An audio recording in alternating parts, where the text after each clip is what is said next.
Welcome back to our YouTube channel medical and nurses सब। तो आज हम पढ़ने वाले हैं मॉडल पेपर फिफ्थ, जिसमें MP, Vyapam, NHM, CHO, OSSC सभी पेपर्स आपके कवर रहेंगे। तो वन फॉर ऑल क्लास है, जो सेकंड चैनल है मेडिकल नर्सेस सबका शॉर्ट्स, वहाँ पर भी अच्छे टॉपिक वहाँ पे अपडेट किए जा रहे हैं। तो प्लीज़ जाके आप लोग वहाँ पर भी वॉच आउट कीजिए।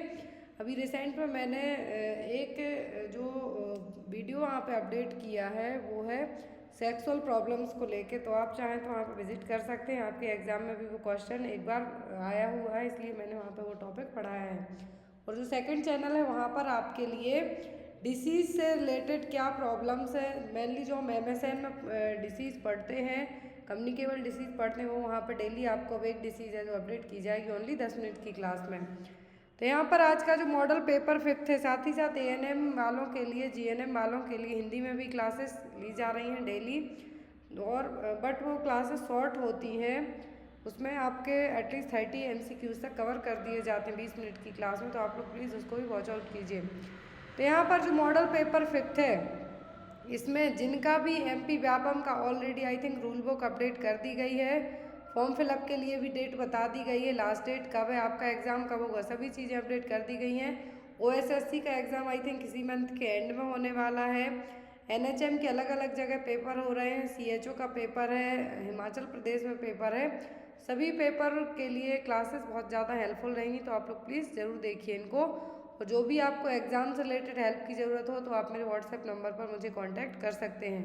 मैसेज कीजिए, बार बार कॉल मत कीजिए, स्पेशली नाइट में 11 बजे के बाद कॉल मत कीजिए। तो यहाँ पर चलिए देखते हैं हम फर्स्ट क्वेश्चन क्या है। A male client with diagnosis of malaria is most likely to have present with, यदि किसी मेल क्लाइंट को मलेरिया हुआ है तो उसके लिए क्या है, जो कौन सा ऑर्गन है जो बढ़ेगा। ऑप्शन में है enlarge pancreas, enlarge spleen, enlarge prostate या फिर इनलार्ज एब्डोमेन। पैंक्रियास बढ़ेगी कि स्प्लीन बढ़ेगी कि प्रोस्टेट ग्लैंड बढ़ेगी कि एब्डोमेन बढ़ेगा। तो यहाँ पर क्या है जो जिसकी साइज है जो बढ़ेगी,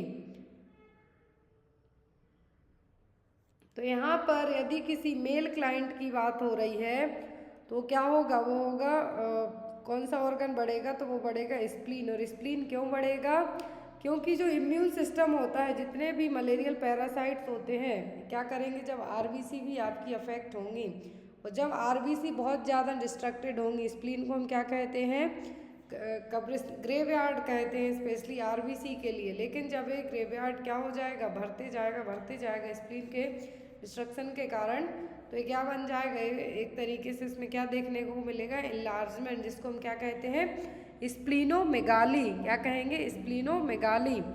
तो यहाँ पर जब मलेरिया की कंडीशन होती है, कहते हैं जब मलेरिया बिगड़ता है तो आफ्टर दैट मलेरिया के जॉइंटिस होने के चांसेस भी बढ़ जाते हैं। क्यों, वो इसीलिए बढ़ेंगे। तो यहाँ पर मलेरिया के कारण कौन सा ऑर्गन सबसे ज़्यादा अफेक्ट होगा, लिवर भी अफेक्ट होता है, लेकिन इनलार्जमेंट यदि आपको इस तरीके से ऑप्शन में लिवर नहीं है तो आप स्प्लीन को मार्क कर सकते हो। लिवर भी है और स्प्लीन भी है, तब भी आपको स्प्लीन के लिए ही मार्क करना है कि कौन सा ऑर्गन है जो अफेक्ट होगा, तो वो होगा स्प्लीन। नेक्स्ट है यहाँ पर metabolic acidosis is the result of. तो मेटाबॉलिक एसिडोसिस क्यों होगी, a decrease of pH due to deficit of SCO3, an increase in pH due to excess of SCO3, a decrease of pH due to excess of PCOT, या फिर an increase in pH value due to deficit of PCO2। किसके कारण metabolic acidosis किसके कारण देखने को मिलेगा, जब जो बाइकार्बोनेट आयन है, क्या है, बाइकार्बोनेट आयन है, क्या हो जाए, डिक्रीज हो जाए। A decrease of pH value due to deficit of SCO3, इसके कारण मेटाबॉलिक एसिडोसिस देखने को मिलेगा। अब मेनली कौन से इलेक्ट्रोलाइट डिस्टर्ब होते हैं, जब एल्कलोसिस, एसिडोसिस या फिर रेस्पिरेटरी एसिडोसिस और एल्कलोसिस होगा। तो यहाँ पर सबसे पहले जो डिस्टर्ब होता है मेटाबॉलिक एसिडोसिस में, वो क्या होगा, pH वैल्यू घटेगी और जो H आयन है इनकी वैल्यू बढ़ेगी, जिसके कारण क्या होगा, प्राइमरी डिस्टर्बेंस क्या होगा, यहाँ पर SCO3। लेकिन इसके अपोजिट में यदि आपने एसिडोसिस याद कर लिया तो आपको उसके अपोजिट में एल्कलोसिस भी याद हो जाएगा। वैसे ही रेस्पिरेटरी एसिडोसिस में होगा, रेस्पिरेटरी एसिडोसिस में CO2 की वैल्यू घटेगी बढ़ेगी, सॉरी जो रेस्पिरेटरी एसिडोसिस और एल्कलोसिस है इसमें कार्बन डाइऑक्साइड की वैल्यू घटेगी बढ़ेगी। यदि रेस्पिरेटरी एसिडोसिस है तो पीएच वैल्यू घटेगी, HIN वैल्यू बढ़ेगी, जिसके कारण PCA2 का लेवल भी बढ़ेगा। लेकिन यदि एल्कलोसिस पूछते हैं तो इसके अपोजिट होंगी यही चीज़ें। तो मेनली जो चीज़ें डिस्टर्ब होंगी आपको एग्जाम में यही दिया आता है। तो यहाँ पर जो यदि एसिडोसिस पूछा गया है तो किसके कारण हुआ है, डेफिशिएट ऑफ SCO3 के कारण पीएच वैल्यू कम हुई है, जिसके कारण क्या हुआ है, जो SCO3 का लेवल है भी कम हो गया है। यदि एल्कलोसिस पूछते तो पीएच वैल्यू बढ़ेगी, जिसके कारण SCO3 का लेवल भी बढ़ जाएगा।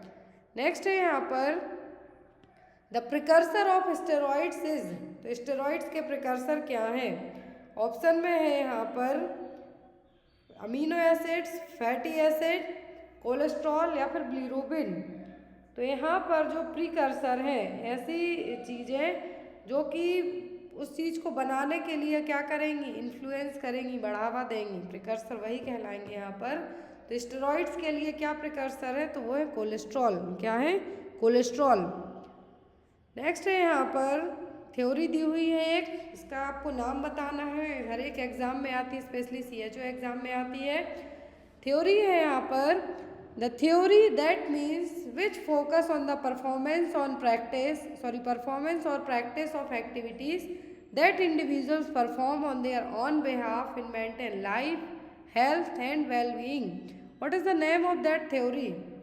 यहाँ पर थ्योरी दी हुई है, कहा है कि ऐसी थ्योरी है जिसमें पर्सन अपनी खुद की लाइफ को मेंटेन करता है, अपने काम करता है, हेल्थ और वेलबीइंग के ऊपर भी काम करेगा। ये सब वो क्या कर रहा है, खुद से कर रहा है। तो कौन सी थ्योरी है? Self care theory, modern nursing theory, holistic theory या फिर साइको एनालिटिकल थ्योरी? तो कौन सी थ्योरी है जिसमें सभी चीज़ें बताई जा रही हैं कि जिसमें पर्सन अपनी परफॉर्मेंस के साथ साथ वो क्या करता है, कौन सी एक्टिविटी करता है, उसकी जो भी डेली लिविंग थिंग्स हैं उन सभी के ऊपर वो काम करता है। तो ये कौन सी थ्योरी है? ये सेल्फ केयर डेफिसिट थ्योरी। कौन सी थ्योरी है?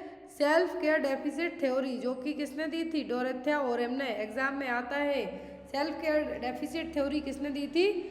डोरेथिया ओरेम ने 1959-2001 में। यदि ऑप्शन में 1959 है तो आप उसको मार्क कर सकते हैं, 2001 है तो उसको भी मार्क कर सकते हैं, क्योंकि एक एग्जैक्ट डेट यहाँ पे नहीं बताई गई कि कब दी थी, लेकिन एक ड्यूरेशन दिया है कि इसके बीच में इन्होंने थ्योरी दी थी, जो कि ऑरेम्स मॉडल ऑफ नर्सिंग के नाम से भी इस थ्योरी को जाना जाता है।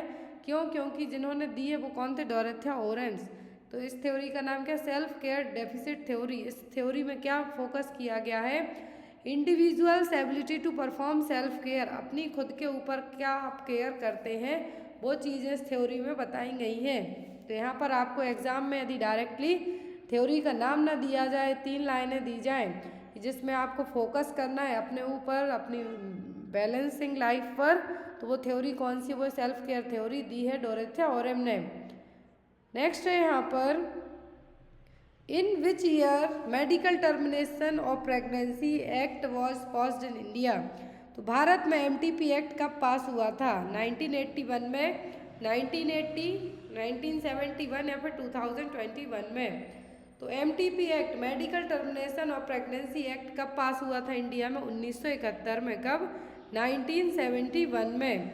इसके आगे हम पढ़ेंगे MTP एक्ट के बारे में भी कि इसमें अमेंडमेंट एक्ट भी आया था कि और क्या जो रिलैक्सेशन दिए गए हैं अबॉर्शन के लिए, वो आगे के क्वेश्चन में पढ़ेंगे। नेक्स्ट है यहाँ पर which part of the uterus is called as living ligature of the uterus? एक क्वेश्चन आता है एग्जाम में, आप नोट डाउन करके रखें। जितने भी क्वेश्चन यहाँ पे बताए गए हैं, जो अलग अलग जगह प्रीवियस पेपर हुए उस सिलेबस को देखते हुए यहाँ पे क्वेश्चन बनाए गए हैं। तो कौन सा पार्ट है यूट्रस का जिसको हम लिविंग लिगेचर के नाम से भी जानते हैं? Perimetrium, inner layer of myometrium, middle layer of myometrium या फिर एंडोमेट्रियम? तो यहाँ पर कौन सा पार्ट है जो यूट्रस का लिविंग लिगेचर कहलाता है? तो वो है यहाँ पर मिडिल लेयर ऑफ मायोमेट्रियम। जो मिडिल लेयर है मायोमेट्रियम उसको हम क्या कहते हैं? Living ligature. इसको ऐसा क्यों कहा जाता है? क्योंकि जो मायोमेट्रियम में 3 लेयर होती हैं, और जब डिलीवरी होती है या फिर इवोल्यूशन की प्रोसेस होती है तो ये क्या करेगा, ब्लड लॉस को प्रिवेंट करने का काम करता है। कौन? मायोमेट्रियम, मिडिल लेयर है जो मायोमेट्रियम की, ये क्या करेगी, ब्लड लॉस को प्रिवेंट करने में हेल्प करेगी, इन्वोल्यूशन को, यूट्रस को वापस रिवर्ट बैक होने में हेल्प करेगी नॉन प्रेगनेंसी स्टेट में, इसीलिए इसको क्या कहा जाता है, लिविंग लिगेचर। नेक्स्ट है यहाँ पर, according to MTP act amendment 2021 what is the indication for termination of pregnancy. अब क्वेश्चन ध्यान से देखिए, MTP एक्ट तो पास हुआ है कब, 1971 में, लेकिन यहाँ पर कहा है कि जो MTP एक्ट अमेंडमेंट एक्ट, जितने भी एक्ट आते हैं गवर्नमेंट के उनमें कभी कभी चेंजेस होते रहते हैं, तो इसीलिए यहाँ पर MTP अमेंडमेंट एक्ट है 2021 में आया था। इसमें क्या इंडिकेशन दिए गए कि प्रेगनेंसी को आप कब तक टर्मिनेट कर सकते हैं। तो MTP एक्ट में तो कहा गया था कि 20 वीक की प्रेगनेंसी को बस टर्मिनेट किया जा सकता है। फिर अमेंडमेंट एक्ट 2021 आया तो इसमें कुछ चेंजेस किए गए। ऑप्शन में यहाँ पर only applied for unmarried women, 24 weeks of pregnancy in rape case, on 1 year imprisonment, या फिर ऑल ऑफ दी अबव।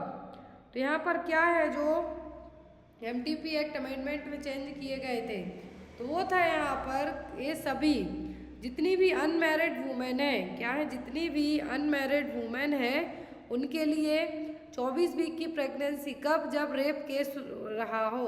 कौन सा केस रहा हो, रेप केस। जो MTP एक्ट 1971 वाला है उसमें 20 वीक बस कहा गया, लेकिन इसमें कहा गया है यदि रेप केस है तो 24 वीक की प्रेगनेंसी तक अबॉर्शन करवाया जा सकता है। 1 साल की सजा भी हो सकती है। तो यहाँ पर ये सभी है, तो आपका आंसर क्या होगा, ऑल ऑफ दी अबव। अब यहाँ पर ये रहा कि जो MTP एक्ट 1971 वाला है और अमेंडमेंट एक्ट 2021 वाला, इसमें क्या डिफरेंस थे ये आपको पता होना चाहिए। तो MTP एक्ट 1971 के अकॉर्डिंग यदि कॉन्ट्रासेप्टिव फेलियर होता है only applies to married women. तो MTP एक्ट 1971 वाले में क्या था कि जितनी मैरिड वुमेन है उनने कॉन्ट्रासेप्टिव मेथड अपनाई, यदि इनके फेल हो जाती हैं, वो प्रेग्नेंट होते हैं, तब आप क्या कर सकते हैं, अबॉर्शन करवा सकते हैं। लेकिन जब MTP अमेंडमेंट एक्ट 2021 आया तो इसमें कहा कि जो अनमैरिड वुमेन क्या है, जो लिविंग रिलेशन में या फिर किसी अदर रीजन से प्रेग्नेंट हो जाती हैं, अनमैरिड है, शादी नहीं हुई है, तो वो लोग भी इसमें अबॉर्शन करवा सकते हैं। फिर जेस्टेशनल एज लिमिट, मतलब कितने वीक की प्रेगनेंसी टर्मिनेट की जा सकती है।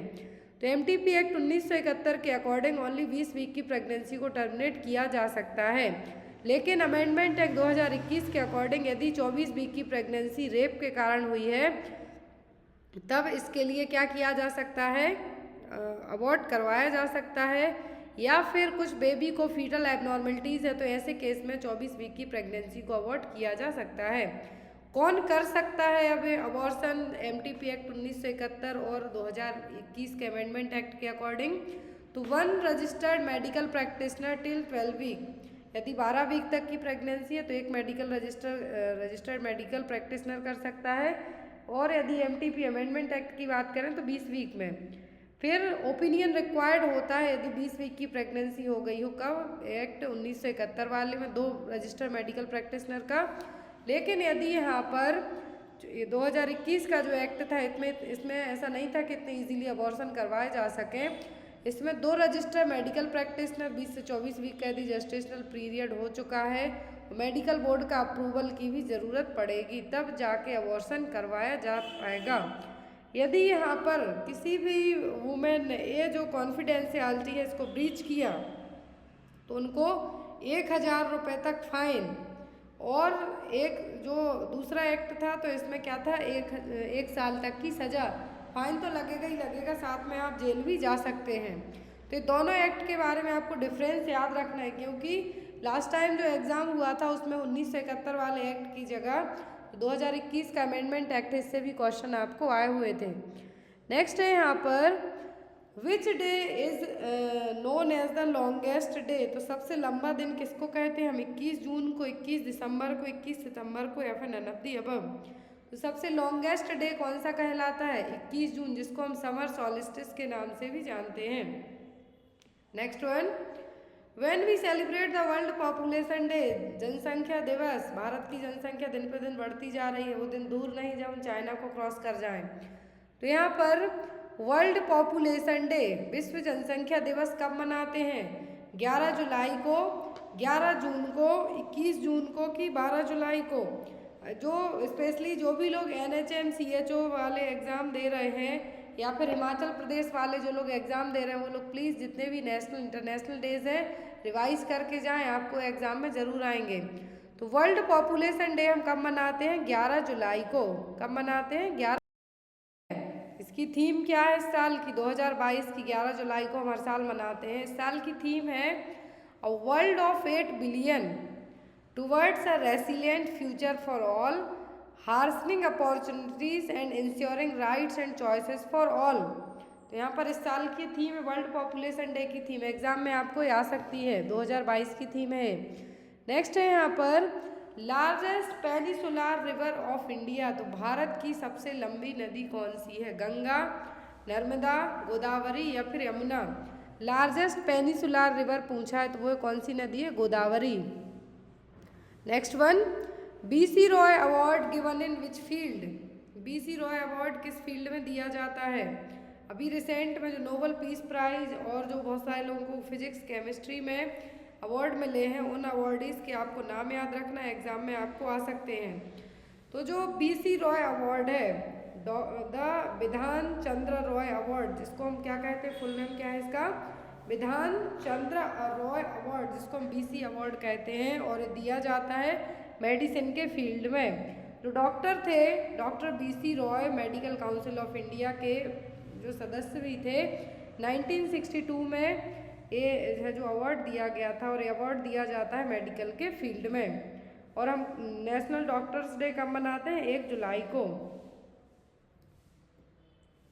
नेक्स्ट है यहाँ पर the second phase of Ujjwala scheme was started in August 2021 from which of the following district of Uttar Pradesh? तो यूपी से उज्ज्वला स्कीम की सेकेंड फेज की स्टार्टिंग है जो कब हुई थी? उज्ज्वला फेज किसके लिए थी? गैस सिलेंडर के लिए। जो लोग BPL कार्ड धारक हैं, गरीबी रेखा से नीचे आने वाले लोग हैं, उनके लिए योजना लाई गई थी। अब यहाँ पर जो उज्ज्वला स्कीम है इसकी सेकेंड फेज कब लाई गई थी? ऑप्शन में है बनारस, महोबा, बलिया या फिर गोरखपुर।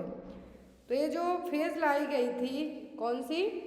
उज्ज्वला स्कीम की सेकेंड फेज। तो ये कहाँ से सेकेंड फेज कहाँ लाई गई थी? बलिया में। उज्ज्वला स्कीम की फर्स्ट फेज लॉन्च हुई थी 2016 में, सेकेंड फेज लॉन्च हुई थी 2021 में। 10 अगस्त को PM मोदी ने उज्ज्वला 2.0 को 10 अगस्त 2021 को लॉन्च किया था उत्तर प्रदेश के बलिया डिस्ट्रिक्ट से। इसमें जो भी लोग गरीबी रेखा से नीचे आने वाले लोग हैं उनके लिए योजना लाई गई थी। नेक्स्ट है यहाँ पर rashes are seen in which disease. तो रैसेस किस डिसीज में देखने को मिलेंगे? एड्स में, TB में, HIV में कि मीजल्स में? तो रैसेस देखने को मिलते हैं मीजल्स में, चिकन पॉक्स में, ना कि एड्स, TB और HIV में। नेक्स्ट है यहाँ पर if patient in INH tuberculosis regimen then which vitamin given? यदि पेशेंट है जो आइसोनियाजिड ट्यूबरक्लोसिस रेजिमेन ले रहा है, प्राइमरी ट्यूबरक्लोसिस ड्रग है ये फर्स्ट रेजिमेन की, तो यहाँ पर कौन सा विटामिन इसको दिया जाएगा? Vitamin B6, B12, vitamin C या फिर विटामिन K। तो यदि पेशेंट आइसोनियाजिड थेरेपी पर है, ट्यूबरक्लोसिस की जो फर्स्ट प्राइमरी ड्रग्स हैं उनमें आइसोनियाजिड हम दे रहे हैं, तो विटामिन B6 पायरिडॉक्सिन की डेफिशिएंसी होने के चांसेस ज़्यादा होते हैं। इसीलिए उस डेफिशिएंसी को प्रिवेंट करने के लिए INH के साथ क्या दिया जाता है? पायरिडॉक्सिन और विटामिन B6, जिससे हम पेरिफेरल न्यूरोपैथी को प्रिवेंट कर सकते हैं। नेक्स्ट है यहाँ पर what is the causative agent of chicken pox? तो चिकन पॉक्स का कॉजेटिव एजेंट क्या है? Varicella zoster virus, myxo virus, dengue virus या फिर रूबियोला वायरस। तो चिकन पॉक्स का पॉजिटिव एजेंट है वेरिसेला जूस्टर वायरस। क्या है? Varicella zoster virus. नेक्स्ट है यहाँ पर what is the positive agent of syphilis that is sexually transmitted disease. तो सिफिलिस क्या है? एक STD सेक्सुअली ट्रांसमिटेड डिसीज है। इसका पॉजिटिव एजेंट क्या है? ट्रिप्नोमा पैलिडियम, निसीरिया गोनोरिया, मोक्सिएला या फिर C. टेटेनी। तो सिफिलिस का जो पॉजिटिव एजेंट है वो है ट्रिप्नोमा पैलिडियम। क्या है? ट्रिप्नोमा पैलिडियम। जो कि एक क्या है, वायरस है। नेक्स्ट है यहाँ पर निसीरिया गोनोरिया, किसके लिए, गोनोरिया के लिए भी सेक्सुअली ट्रांसमिटेड डिसीज है, एसटीडी है। क्लोरेस्टेडियम टेटेनी टिटनेस के लिए रिस्पॉन्सिबल है। नेक्स्ट वन, पैथोजेंस और microorganism ability to cause damage to a host of create infection. Pathogen या फिर किसी माइक्रो ऑर्गेनिज्म की एबिलिटी कि किसी होस्ट को क्या करना, इन्फेक्शन क्रिएट करना, तो वो क्षमता क्या कहलाती है, व्यूरिलेंस, होस्ट, पैथोजन या फिर नन ऑफ द अबव। तो यहाँ पर एबिलिटी की बात हो रही है तो वो कहलाता है व्यूरिलेंस। क्या कहलाएगा, व्यूरिलेंस। यहाँ पर व्यूरिलेंस और जो पैथोजेनिसिटी होता है एक, दूसरा होता है व्यूरिलेंस। तो व्यूरिलेंस का मतलब होता है क्षमता उस माइक्रो ऑर्गेनिज्म की कि होस्ट को वो कितने हद तक इन्फेक्ट कर सकता है। बेसिकली इन्फेक्ट करना कहलाता है पैथोजेनिसिटी, लेकिन उस पैथोजन और माइक्रो ऑर्गेनिज्म की ऐसी क्षमता कि किसी भी होस्ट को वो अच्छा खासा इन्फेक्शन दे सकता है, तो वो कहलाती है virulence. Next one, maternal mortality ratio is expressed as. तो मैटरनल मॉर्टेलिटी रेशियो किस टर्म में एक्सप्रेस किया जाता है, पर 1 लाख बर्थ, पर 1 लाख पॉपुलेशन, पर 10,000 बर्थ या फिर पर 1,000 बर्थ। तो मैटरनल मॉर्टेलिटी रेशियो एक्सप्रेस किया जाता है पर 1 लाख बर्थ में। Number of maternal death, MMR कब कंसीडर किया जाता है, कंसीव करने से लेके, यदि कंसीव करने की डेट से लेके यदि डेथ होने के 6 वीक तक का जो ड्यूरेशन होगा वो कहलाता है मैटरनल मॉर्टेलिटी रेट। अब यहाँ पर मैटरनल डेथ है किस कारण, प्रेगनेंसी में किसी भी रीजन से हुई हो, उसको हम कहते हैं एमएमआर। और यहाँ पर जो नॉमिनेटर यूज़ किया जाता है वो था 1 लाख बर्थ। कितना, पर 1 लाख बर्थ। और जो मोस्ट कॉमन कॉज होता है इंडिया में एमएमआर का वो होता है हेमरेज। अब वो पीपीएच हो सकता है, मेनली पीपीएच ही होता है, लेकिन कुछ केस में एंटीपार्टम हेमरेज के कारण भी डेथ हो जाती है।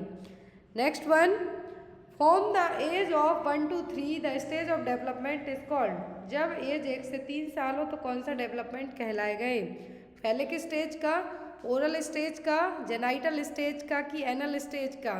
तो जब एज 1 से 3 साल हो तो स्टेज ऑफ डेवलपमेंट क्या कहलाते हैं, कहलाता है एनल स्टेज। क्या कहलाएगा, एनल। एरिक्सन के अकॉर्डिंग, फ्रूट्स के अकॉर्डिंग जो 5 साइकोसेक्सुअल डेवलपमेंटल स्टेज थी, जो साइको एनालिटिकल थी वो दी थी एरिक्सन ने। यहाँ पर है सेक्सुअल स्टेज, तो ये दी थी फ्रूट्स ने। तो फ्रूट्स की 5 साइकोसेक्सुअल स्टेज के अकॉर्डिंग बर्थ से 12 मंथ तक, कब से, बर्थ से 12 मंथ तक की स्टेज कहलाती है oral stage. Infants pleasure enters on mouth sucking, बच्चे मुंह में अंगूठा चूसते रहते हैं, वो क्या, ओरल स्टेज है। दूसरी होती है यहाँ पर एनल स्टेज, जब 1 से 3 साल जो टोडलर ग्रुप के बच्चे होते हैं उनमें रहेगी। Child pleasure focus on anus and from the elimination. फिर आता है थर्ड स्टेज जो कि 3 to 6 ईयर होगी, फेलिक स्टेज, जिसको हम कहेंगे प्री स्कूल गोइंग चिल्ड्रंस कहलाएंगे। Child pleasures focus on genitals, जिनको ओडिपल कॉम्प्लेक्स बॉयज़ में डेवलप होगा और गर्ल्स में पूछें तो इलेक्ट्रा। याद रखना है आपको। फेलिक स्टेज होती है 3 से 6 साल के बच्चों में, जो प्री स्कूल किड्स होते हैं, जो लोग नर्सरी, एलकेजी, यूकेजी वाले बच्चे होते हैं। यदि आपको एग्ज़ाम में पूछते हैं कि जो फेलिक स्टेज है बॉयज़ के लिए क्या है, तो ऑडिपल स्टेज, गर्ल्स के लिए इलेक्ट्रा स्टेज। फिर आते हैं स्कूल गोइंग चिल्ड्रन, जो कि 7 से 11 साल के एज के रहेंगे, इनमें लेटेंसी स्टेज देखने को मिलेगी। फिर आती है लास्ट में प्यूबर्टी ऑनवर्ड, जो कि 10 साल से 19 साल तक की एज ग्रुप के बच्चों में रहेगा, वो कहलाती है जेनाइटल स्टेज। और ये साइकोसेक्सुअल स्टेज ऑफ डेवलपमेंट किसने दिया है, फ्रूट्स ने। साइको एनालिटिकल पूछते हैं तब आपको कहना है, जिसमें हमने initiative versus guilt, trust versus mistrust पढ़ा, वो दी है एरिक एरिक्सन ने। नेक्स्ट है यहाँ पर question, which type of burn leads to greatest degree of pain. सबसे ज़्यादा दर्द किस डिग्री के बर्न के पेशेंट में होगा, 1st degree burn, 2nd degree burn, 3rd degree burn या फिर 4th डिग्री बर्न। ये स्टेज होती हैं बर्न के लिए। लेवल ऑफ डेप्थ, मतलब कितनी गहराई तक बर्न हुए, लेवल ऑफ डेप्थ के अकॉर्डिंग यदि हम बात करें तो वो कितना है, 1st, 2nd, 3rd, 4th। कौन सी डिग्री के पेन में बर्न में सबसे ज़्यादा दर्द होगा, तो वो होता है 2nd डिग्री बर्न में, क्योंकि सुपरफिशियल और फर्स्ट डिग्री बर्न में ओनली एपिडर्मिस अफेक्ट होगी, पेन होगा, रेडनेस होगी, माइल्ड स्वेलिंग होगी। जैसे आप मान लीजिए आपने आपके हाथ पे गरम चाय गिर गई तो इस तरीके का जो सुपरफिशियल लेयर ओनली अफेक्ट होगी। फिर आता है सुपरफिशियल पार्शियल, जिसको हम सेकेंड डिग्री बर्न कहते हैं। इसमें आपकी डर्मिस एपिडर्मिस दोनों अफेक्ट होगी।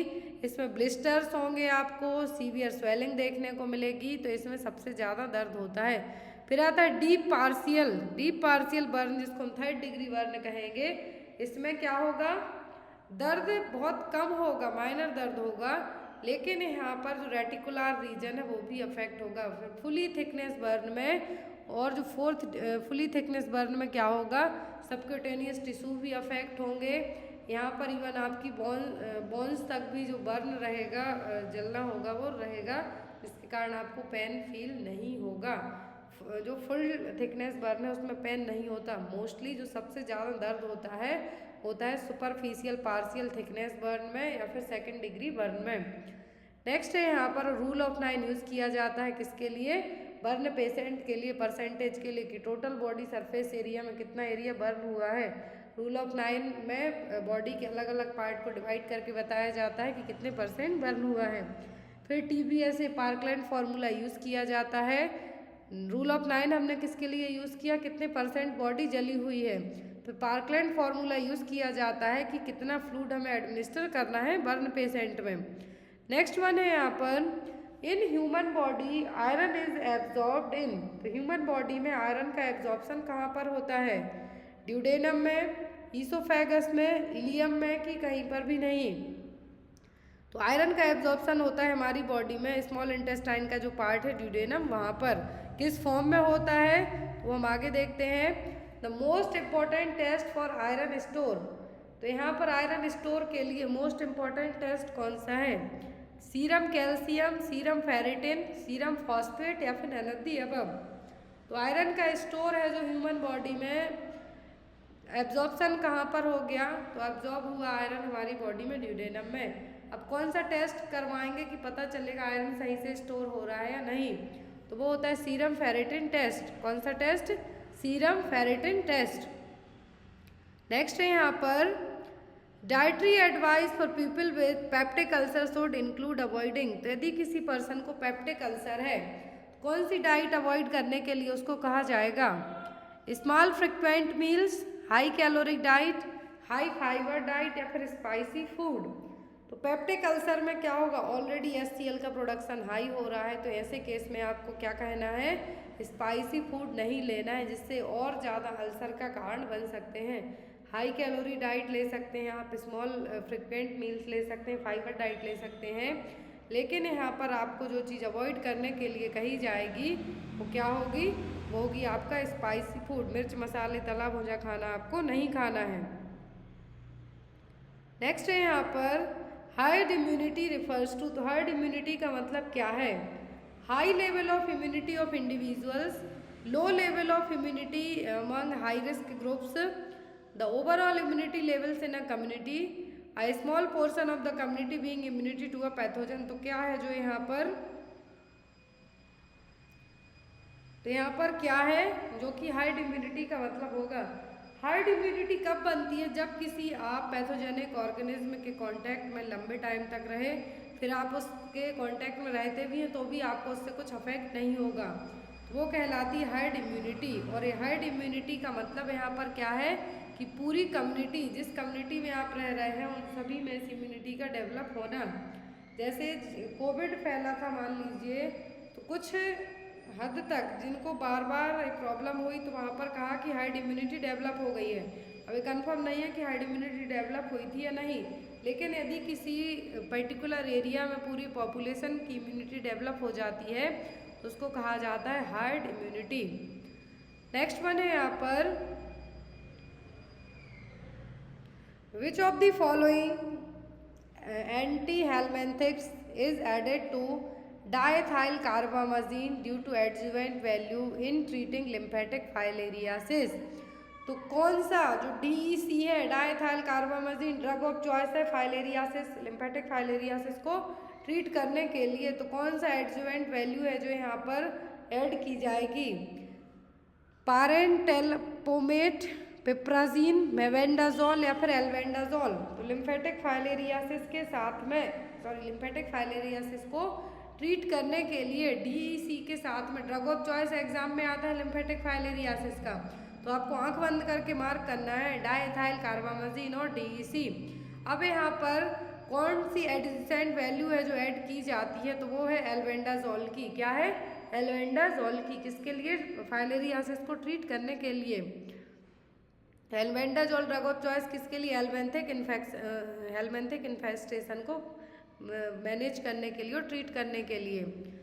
नेक्स्ट है यहाँ पर patient on frusemide should often B monitored for. यदि किसी पेशेंट को फ्रूसेमाइड दिया जा रहा है, मेडिसिन है जो कि, तो यदि किसी पर्सन को फ्रूसेमाइड दिया जा रहा है तो फ्रूसेमाइड देने के बाद है जो पर्सन को किस चीज़ के लिए मॉनिटर किया जाएगा? हाइपरटेंशन के लिए, हाइपर कैल्सेमिया के लिए, हाइपोकैलेमिया के लिए या फिर फ्लूइड ओवरलोड के लिए। फ्रूसेमाइड एक लूप डायरेटिक मेडिसिन है जो कि यदि फ्लूइड का कलेक्शन हो रहा है तो उस फ्लूइड को बाहर निकालने के लिए यूज़ किया जाएगा। तो अब यहाँ पर यदि किसी पर्सन को क्या दिया जा रहा है? फ्रूसेमाइड दिया जा रहा है, तो क्या चीज़ है जो मैनेज करने के लिए, मॉनिटर करने के लिए आपको कहा जाएगा? फ्रूसेमाइड लूप डायरेटिक से फ्लूइड को बाहर निकालेगा। अब यदि हो सकता है कि इसका जो साइड इफेक्ट के तौर पर है क्या कर दे? पोटेशियम को भी बाहर निकालने का काम कर दे। तो इसीलिए पोटेशियम वैल्यू को चेक करने के लिए कहा जाता है, तो वो क्या है? Low potassium level, that means hypokalemia. Next है यहाँ पर acute respiratory distress syndrome is characterized by ARDS। तो ARDS के क्या साइन है यहाँ पर? Diffused alveolar capillary damage, hyper oxygenation, good response to oxygen therapy या फिर ब्रेडिकार्डिया। तो यहाँ पर क्या है जो ARDS का साइन है? तो वो है यहाँ पर डिफ्यूज्ड एल्वुलर कैपिलरी डैमेज। क्या है? डिफ्यूज्ड एल्वुलर कैपिलरी डैमेज एक क्लासिकल साइन है किसके लिए? ARDS के लिए, एक्यूट रेस्पिरेटरी डिस्ट्रेस सिंड्रोम के लिए। नेक्स्ट है यहाँ पर PCOD। Which of the following is the typical symptom of polycystic ovarian disease?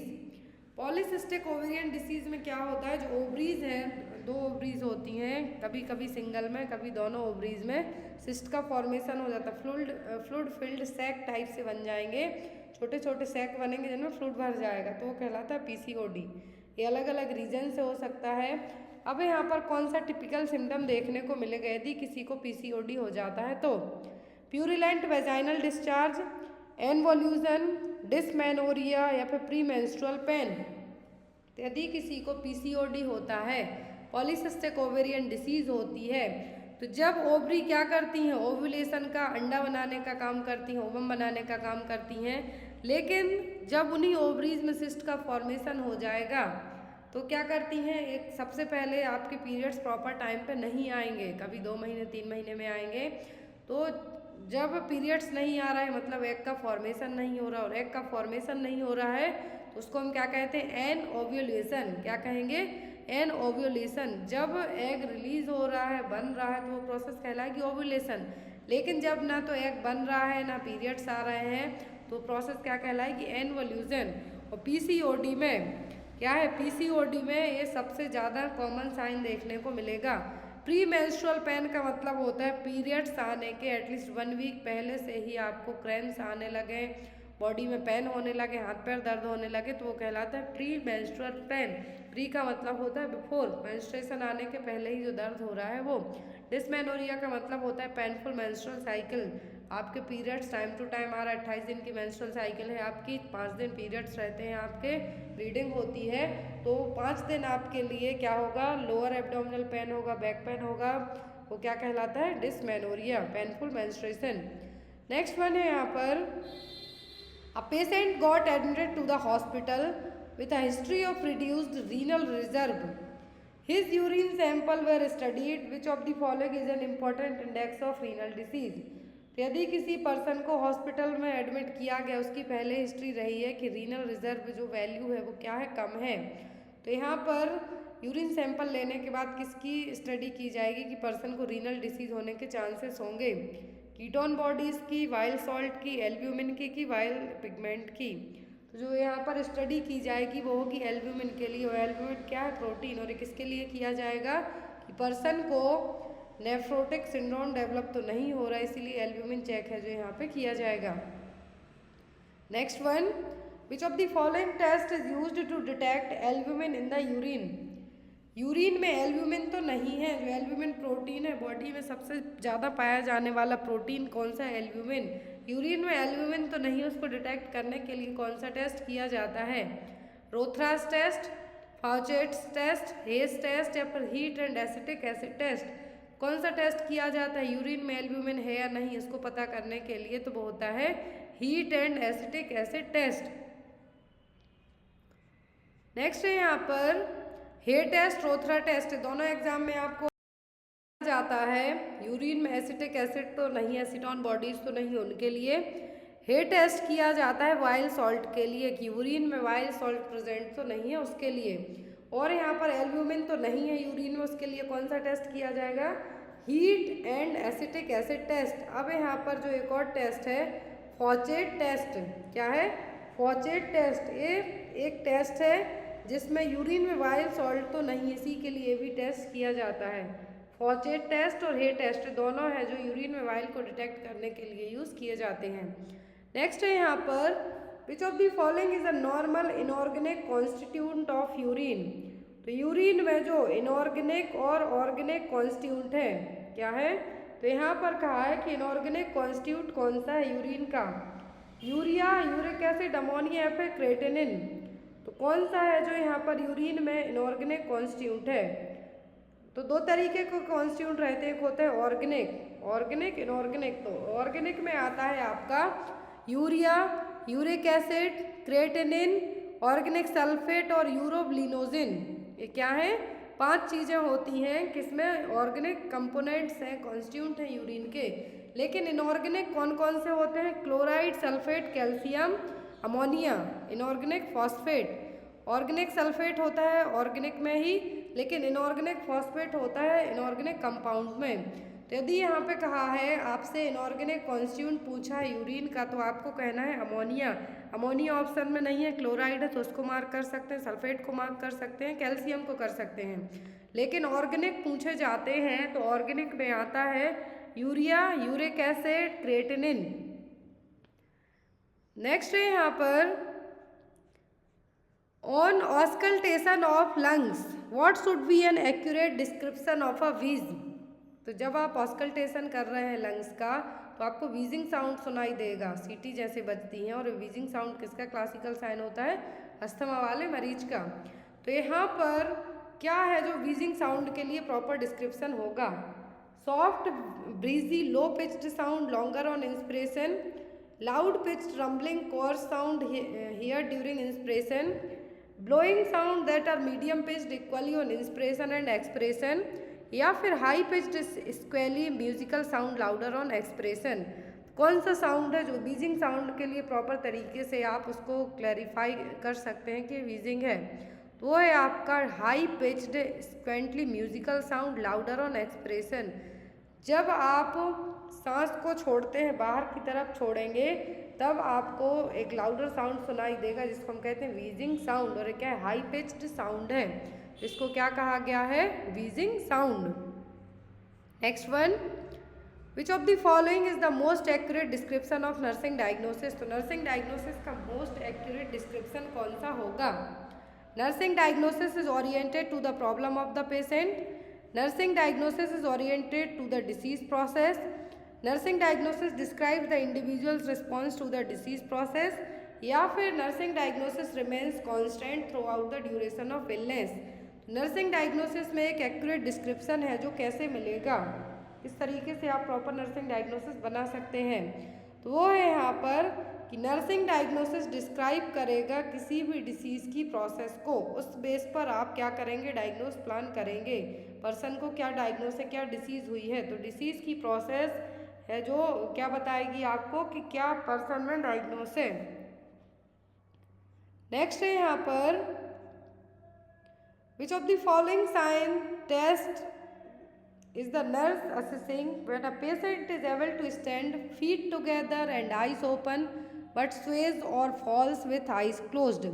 तो कौन सा टेस्ट है यहाँ पर जिससे पता चलेगा पर्सन सीधा खड़ा है स्ट्रेट, उसकी आंखें ओपन है, लेकिन यदि आंखें बंद करता है तो हिलेगा डुलेगा वो गिर जाएगा।